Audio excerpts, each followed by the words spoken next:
Like and subscribe and click the bell icon to get new video updates. About 1,200 jobs affected as Collie'S state government-owned coal-fired power stations to close by 2029. Western Australia's state-owned coal-fired power stations will close by the end of the decade amid a continued shift towards renewable energy. The decision to exit the market is expected to affect about 1,200 workers in the coal mining town of Collie, 200 kilometres south of Perth. Premier Mark McGowan says coal-fired generation is becoming increasingly unviable as the uptake of rooftop solar and other renewable energy grows. He says the decision to close the Collie and nearby Muja power plants will reduce government emissions on the southwest interconnected system by 80%. Technology is changing, he told reporters on Tuesday.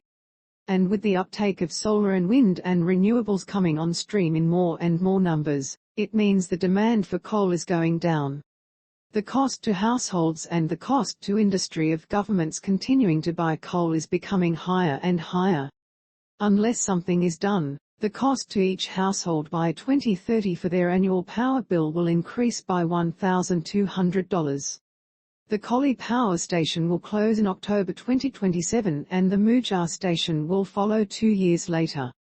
Both are run by state-owned generator and retailer Synergy. WA's government, which is developing a 2030 emissions reduction target, had previously outlined plans to retire some of the older units at Muja. It will invest $3.8 billion in renewable generation across the system in coming years, including more wind power, pumped hydro and batteries. A further $660 million will go towards transition programs for Collie, including decommissioning the power stations and industry attraction initiatives. We want to make sure that Collie remains prosperous and successful, Mr. McGowan said. We owe it to Collie. They've done a lot for the state over the last 130 years.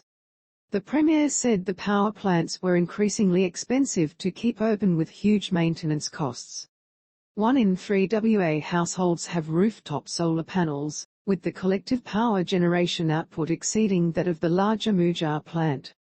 Existing gas-fired power plants could be activated virtually instantaneously to ensure WA had guaranteed baseload power, Mr. McGowan said.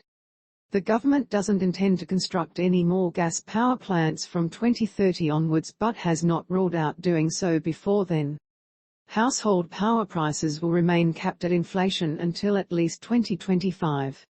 The decision will not affect the privately owned Bluewater coal-fired power station near Collie.